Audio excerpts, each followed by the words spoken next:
হাসলেও রাত ভোর হয়, কাঁদলেও রাত ভোর হয়, বাসর রাতও ভোর হয়, ফাঁসির রাতও ভোর হয়, তাহাজ্জুদের যে সেজদা করে তার জন্য ভোর হয়, মদের আড্ডা, জুয়ার আড্ডা, নারীর আড্ডায় যে পড়ে থাকে সারা রাত, তার রাতও ভোর হয়।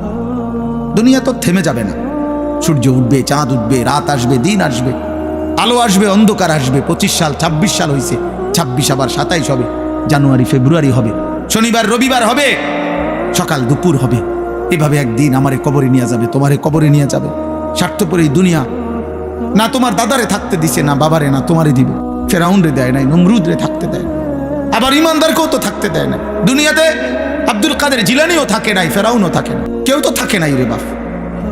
এত সহজে আল্লাহ তাআলা আমাদেরকে ইসলামের পরিচয় দেওয়ার পরও আমরা যদি ভুলে যাই, এর চাইতে বড় দুঃখ, খোদার কসম, কিয়ামতের দিন এর চাইতে বড় আফসোস আর থাকবে না।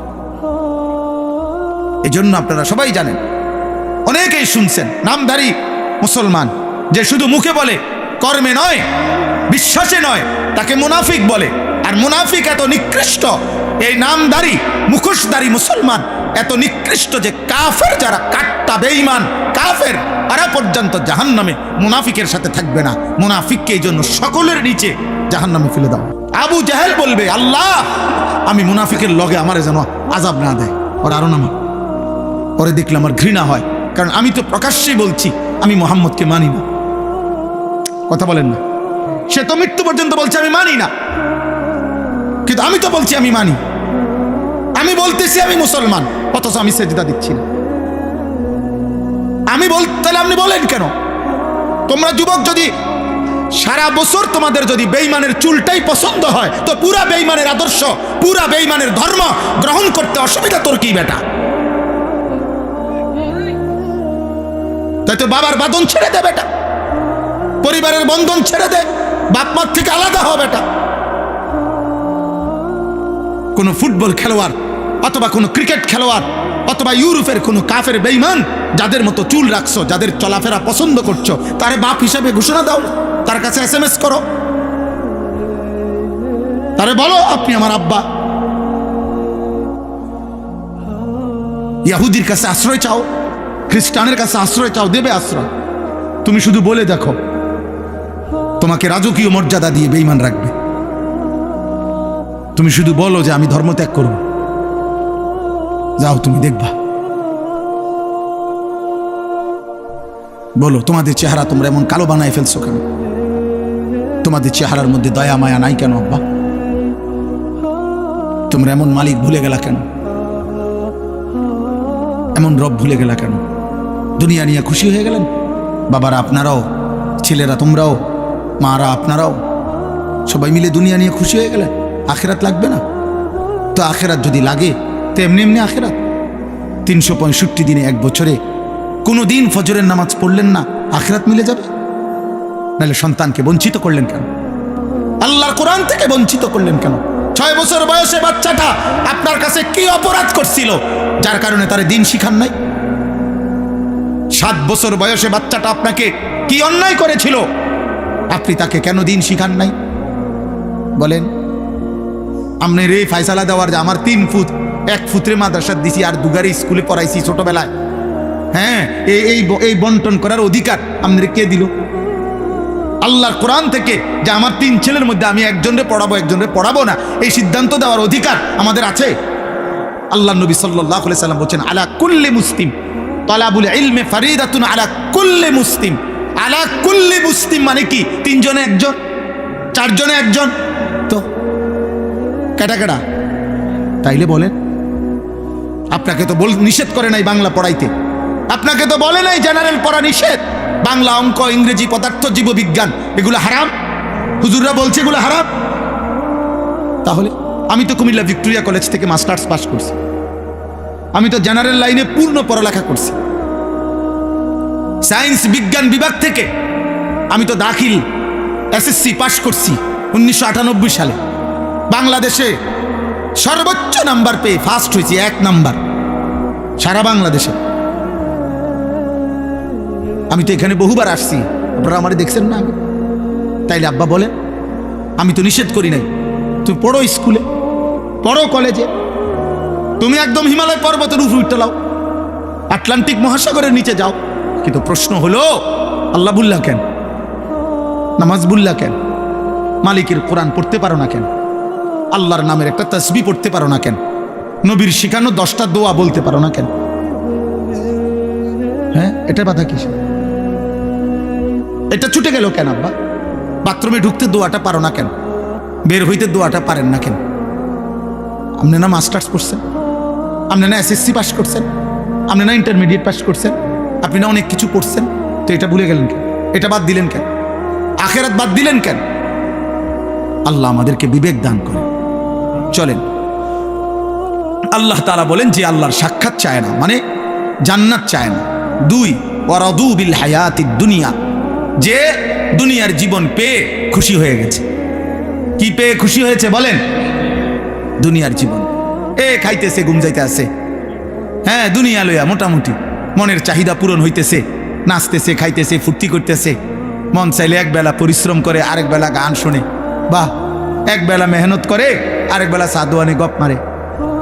কোনো অসুবিধা নাই, মানে ভালোই চলছে আল্লাহর রহমতে। কি অবস্থা কাকা, কেমন আছে? ভালো, আল্লাহ ভালো রাখছে, আল্লাহর ভালোই রাখছে।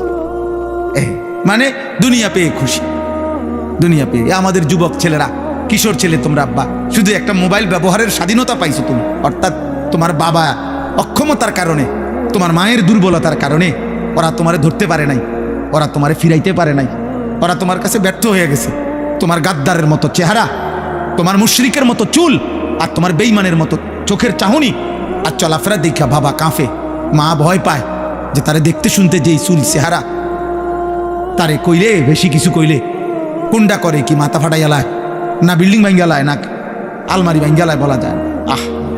আপন মা আপন বাবা সিদ্ধান্ত নিছে, পরে আর আল্লাহর কথা বলবো না, পরে আর নামাজের কথা বলবো না। হায় সন্তান, খোদার কসম, তোর উপরে আল্লাহর সবচেয়ে বড় লানত, অভিশাপ যে তোর মা তোরে আর বলে না,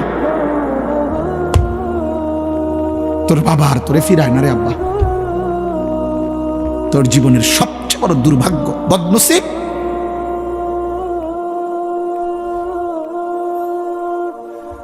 দুনিয়া পেয়ে খুশি হয়ে গেছো, নারী দেখতেছো, ছবি দেখতেছো, মোবাইল দেখতেছো, নাচ গান করতেছো, ফুর্তি করতেছো, মন মতো চুল ফিরাইতেছো, যেখানে মন চায় সেখানে আড্ডা দিতে পারতেছো, অবাধ, মুক্ত, স্বাধীন, আজাদ। আল্লাহ বলেন দুনিয়া পেয়ে যে খুশি হয়ে গেছে। 3, ওয়াতমাআন্নু বিহা, যেটুকু দুনিয়া অর্জন করেছে মৃত্যুর আগে এতটুকুর উপরে নিশ্চিন্ত হয়েছে। যে নিশ্চিন্ত, এগুলো হলো চাচাদের ব্যাপারে। বয়স্করা শেষ বয়সে হিসাব মিলাইয়া নিশ্চিন্ত। যাক, আল্লাহর রহমতে আমরাগো দোয়ায়, 10 জনের দোয়ায় হুজুর দোয়া করবেন, তারা 3 জন বিদেশ, 4টা মাইয়া বিয়া দিছি, আল্লাহর রহমতে একখান বিল্ডিং করছি, ভিতরে 2টা বাথরুম করছি, বাথরুমগুলোর মধ্যেও টাইলস লাগাইছি আল্লাহর দয়া, ঘরে ফার্নিচার আল্লাহর রহমতে সব করছি, একটা নুনের বাড়িও কিনছি, কোনো অসুবিধা হয়েছে না। আল্লাহর রহমতে রাস্তার লগে কত জায়গাও লইছি, ব্যাংকে কিছু টাকাও জমাইছি। এই আল্লাহ ভালো রাখছে, আল্লাহর কাছে যা চাইছি আল্লাহ দিছে, আল্লাহ দিছে। এই যে দুনিয়া মিলাইয়া কি নিশ্চিন্ত যে না আলহামদুলিল্লাহ আমার 60 বছরের জিন্দেগি সার্থক। আল্লাহর কাছে যেমনে চাইছি, ফোলাগুনের বিদেশ, মাইয়ার বিয়া, বিল্ডিং, ঠিক আল্লাহ এমনি দাগে দাগে খতিয়ানে মিলাইয়া আল্লাহ দিছে আমার। ওয়াল্লাযীনা হুম আন আয়াতিনা গাফিলুন। আর 4 নাম্বার হলো আল্লাহ বলেন প্রতিনিয়ত আমি আল্লাহর বিধান, আমার হুকুম, আমার আহকাম, আমার আয়াতের ব্যাপারে যারা গাফেল।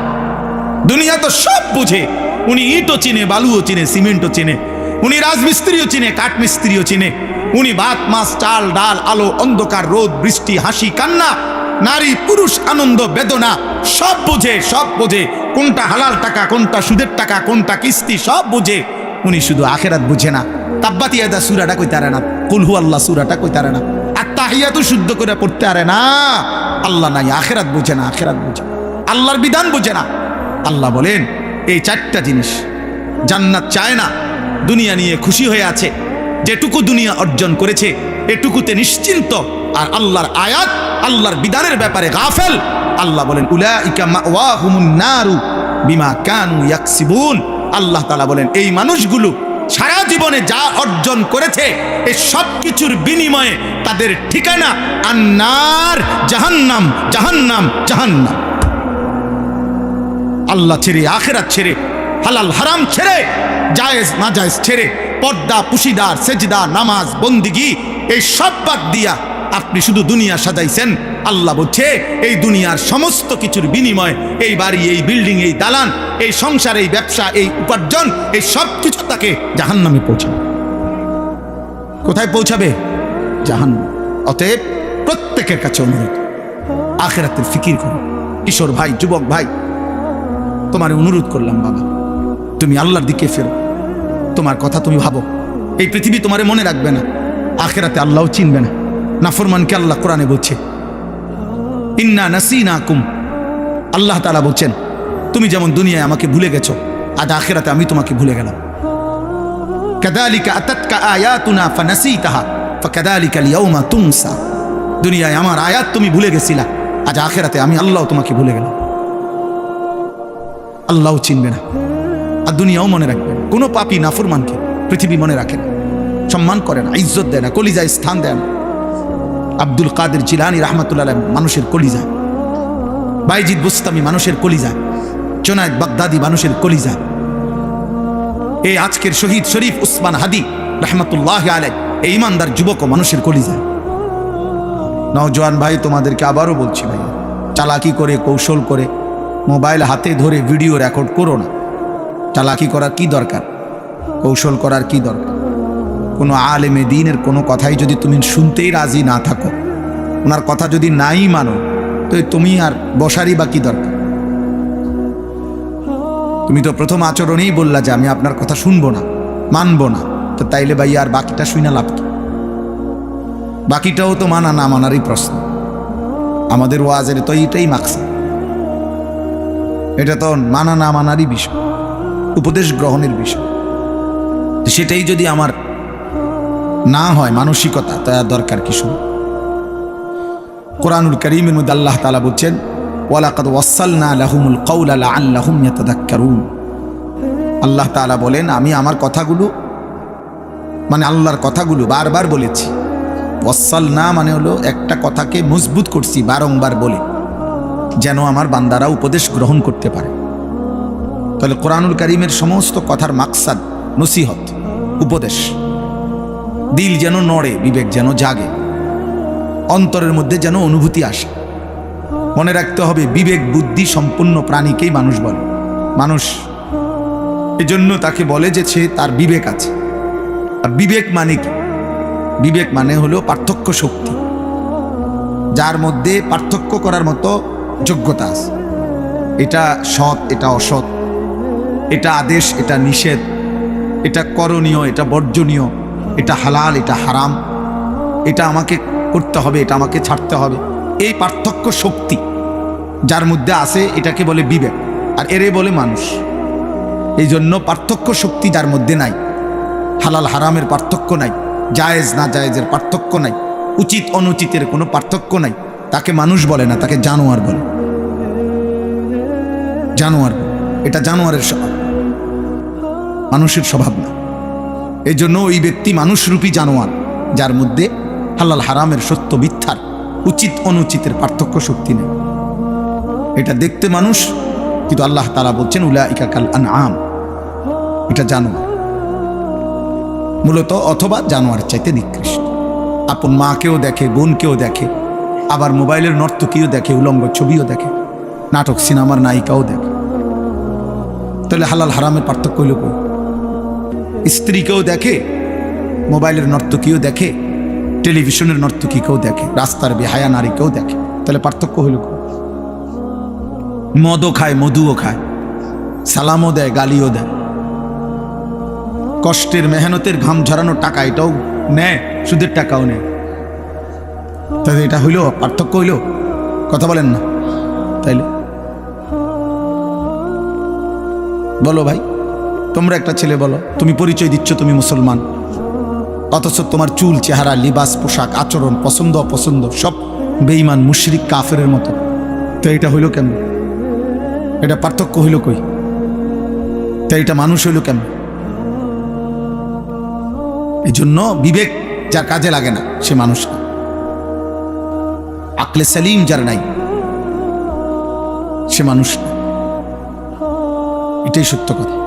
আমরা বলেন, আপনারা বলেন নাই তো, একের সহজ বাংলা উদাহরণ বলেন যে একটা ছাগল একটা কুকুর দেখতে দুটোটার সাইজ সমান, ছাগল আর কুকুর সাইজে কাছাকাছি, এবং উভয়টার সৃষ্টিকর্তা আল্লাহ, উভয়টার দেহে রক্ত গোশত দিছেন আল্লাহ, অথচ কুকুর এর গোশত হালাল না হারাম?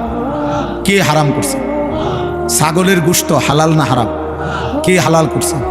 তাহলে আল্লাহ হারাম করলে যদি কুকুরের গোশত হারাম হয় আপনি খান না, আল্লাহ হালাল করলে যদি ছাগলের গোশত হালাল হয় আপনি খান, তো আল্লাহ হারাম করার পরেও আপনি সুদ খান কেন?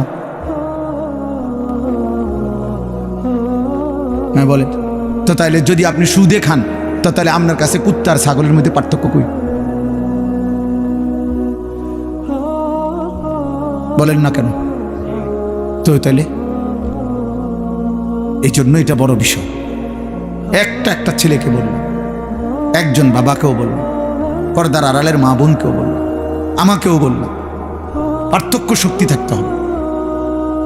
একে মানুষ বলে। যেখানে একজন মানুষ হওয়ার জন্য পার্থক্য শক্তি থাকা দরকার, সেখানে একজন মুমিনের জন্য কি পরিমাণ দরকার, একজন মুসলমান হওয়ার জন্য কি পরিমাণ দরকার। আল্লাহ নবী সাল্লাল্লাহু আলাইহি ওয়াসাল্লাম বলছেন, আল হালালু বাইয়িন ওয়াল হারামু বাইয়িন। উম্মত, যা কিছু হালাল তা আমি স্পষ্ট বলেছি, যা কিছু হারাম আমি আল্লাহ, আমি রাসূল স্পষ্ট বলেছি, বলে দিয়েছি। আলো অন্ধকার পরিষ্কার করে দিছি, রাত্র দিন স্পষ্ট করে দিছি, স্পষ্ট করে দিছি। কোরআনুল কারীমের মধ্যে আছে, আল্লাহ তাআলা বলছে, কুল তাআলাউ আতলু মা হাররামা আলাইকুম রাব্বুকুম। হে নবী, আপনি বলুন যে হে দুনিয়াবাসী শোনো, আমার আল্লাহ তোমাদের উপরে কি কি হারাম করেছেন আমি আল্লাহর পক্ষ থেকে মুহাম্মদ সাল্লাল্লাহু আলাইহি ওয়াসাল্লাম তোমাদেরকে শোনাচ্ছি। তো শুনাইছেন কোনটা হালাল কোনটা হারাম। তো সেখানে একজন মুসলমান, তার মধ্যে হালাল হারামের পার্থক্য না থাকলে সে মানুষ হয় কেমনে, মুসলমান হয় কেমনে? এই জন্য আব্বা তোমরা বলো, আমি প্রতিদিন এটা জিজ্ঞাসা করি, সেই সকাল থেকে রাত পর্যন্ত নিজেকে মুসলিম পরিচয় দেওয়ার পরেও যে একটা ওয়াক্ত নামাজের সেজদা দিলা না, একটা সেজদা দিলা না, তুমি মুসলমানের বাচ্চা কেমনে, মানুষের বাচ্চা কেমনে? তুমি জানোয়ার না তো জানোয়ারটা কি? এই বেনামাজ বলো, একটা বেয়াদব বলো অসভ্য, বেনামাজি তো অসভ্য, বেনামাজি তো বেয়াদব। যার কপালে সেজদা নাই সে সবচেয়ে বড় গাদ্দার, অকৃতজ্ঞ। অকৃতজ্ঞকে মানুষ বেয়াদব বলে। এটা একেবারে পৃথিবীর যেই কোনো ভাষায়, যেই কোনো অঞ্চলে যে কৃতজ্ঞতা স্বীকার করে না, এটা আমি আজকে 2 বছর ধরে সবসময় লগে লগে রাখলাম, সবসময় সুখে দুঃখে তোর পাশে ছিলাম, আর অন্তই আমার চিনুস না বেটা, তুই মানুষের বাচ্চা বেটা, মানুষ এমনি কয় না? তো আল্লাহ তাআলা তো বলে, বান্দা 24টা ঘন্টা গোটা কায়নাত আমি তোকে দিলাম, তুমি আমাকে একটা সেজদা দিলা না, নাফরমান তুই মানুষের বাচ্চা। এত বড় আসমান দিয়ে তোর থেকে একটা সেজদা পাবো না?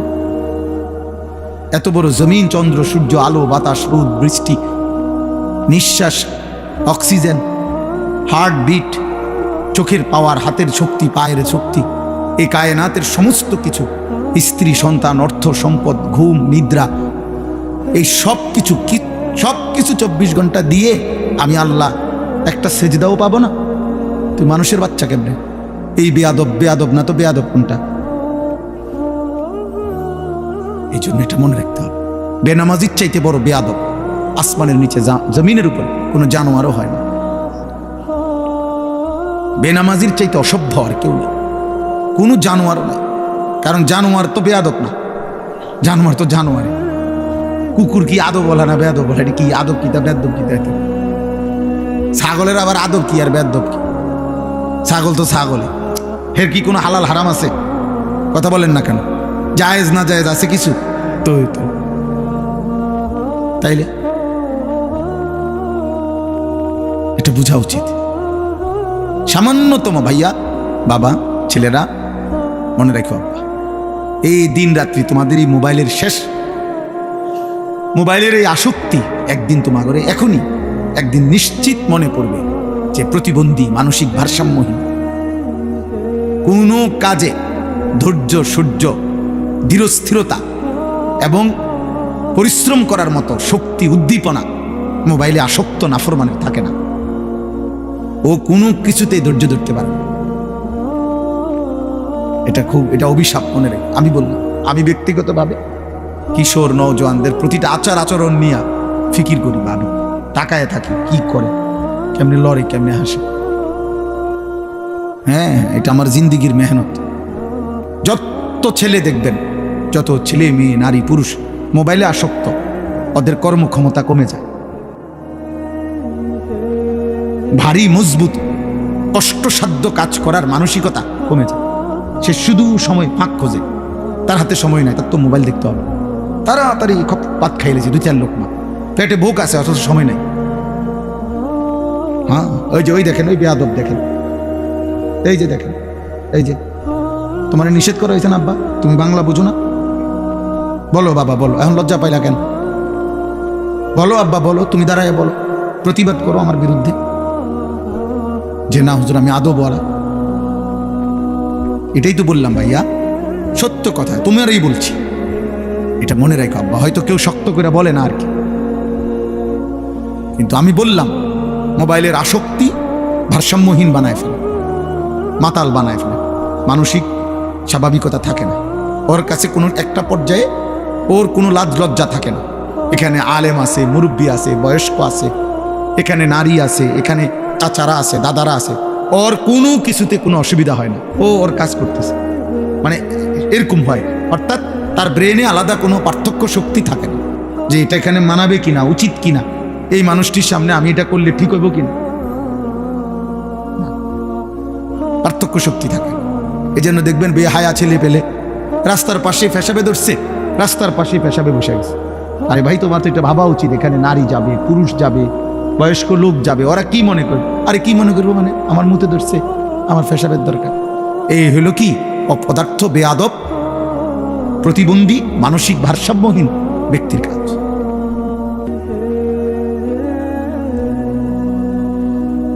অথচ আল্লাহর নবী সাল্লাল্লাহু আলাইহি সাল্লাম, সাহাবায়ে কেরাম বর্ণনা করছেন, আল্লাহর নবী বলছেন রাস্তায় তোমরা বসবা না, বসতে পর্যন্ত নিষেধ করছে, পেশাব তো দূরে থাকে। হ্যাঁ, আল্লাহ রাসূল সাল্লাল্লাহু আলাইহি সাল্লাম বলছেন সাবধান তোমরা বসবা না, ইয়াকুমুল জুলুসা ফিত তুরকাত, সাবধান তোমরা রাস্তায় বসা থেকে বিরত থাকো। সাহাবারা বলছেন ইয়া রাসূলুল্লাহ, মাঝে মাঝে আমাদের অবস্থা এত সংকীর্ণ যে রাস্তায় আমরা এক পাশে যদি কয়েকজন আমরা না বসি, আমাদের এই ছাড়া একত্রে কথা বলার মতো কোনো জায়গায় নেই। মাঝে মাঝে আমাদের অবস্থা এমন হয়, তখন আমরা কি করব? আল্লাহর নবী সাল্লাল্লাহু আলাইহি ওয়াসাল্লাম বলছেন তাহলে তখন রাস্তার হক আদায় করবা, ফাআতুত তারিকা হাক্কাহু, রাস্তার হক আদায় করবা। তো সাহাবারা বললেন ওমা হাক্কুত তারিক, ইয়া রাসূলুল্লাহ রাস্তার হক? নবীজি বললেন গদ্দুল বাসার, চোখ নামায় রাখা। ভিন নারী, ভিন মানুষ চলতে পারে, তুমি সেখানে তাকাবা না, চোখ নামাবা। 1 কাফুল আদা, রাস্তা থেকে কষ্টদায়ক জিনিস সরায় দেবে। 3 রদ্দুস সালাম, কেউ সালাম দিলে সালামের জবাব দিবা। 4 আমরুন বিল মারুফ, নেক কাজের কথা বলবা। নাহিয়ুন আনিল মুনকার, গুনার কাজ থেকে বিরত রাখবা। কি বলে নাই নবী আমার! যথাযথ চর্চা যদি থাকতো, জীবনটার মধ্যে যদি আমরা গ্রহণ করার মানসিকতা থাকতো, আল্লাহর কসম জীবন আমাদের অনেক সুন্দর হতো। পৃথিবী তাকায় থাকতো আমাদের দিকে, মুসলমানদের। পৃথিবীর যাবতীয় বুদ্ধি মুসলমানদের থেকেই নিত। দুর্ভাগ্য আমাদের, বেঈমান আমাদেরকে বাচ্চাদের মতো একটা চিপস দিয়ে বাচ্চারা যেমন ভুলায় দেয়, বেঈমান আমাদের বাচ্চাদেরকে, ছেলেদেরকে একটা 12,000 টাকা 14,000 টাকার মোবাইল দিয়ে তার সব নিয়ে গেছে। 1 ওয়াক্ত সেজদা, নামাজ, চুল, চেহারা, লেবাস, পোশাক, তার দিল, তার কলিজা, তার আত্মা, তার জীবন, যৌবন, শরীর, স্বাস্থ্য, সময়, রাত, দিন সব নিয়ে গেছে। সব এই কয়টা নর্তকী দেখায় উলঙ্গ ছবি, অথচ সেও জানে এর জীবনও হে পাবে না। আমেরিকার নর্তকী তুই মিলাবি কেমনে? ইন্ডিয়ার নর্তকী তুমি করবা কেমনে? কি করবা? পাইবা কেমনে রে? আর পাইলেও বলে এই নাপাক, এই মুশরিক, এই বেঈমান নারী দিয়া তুমি করবা।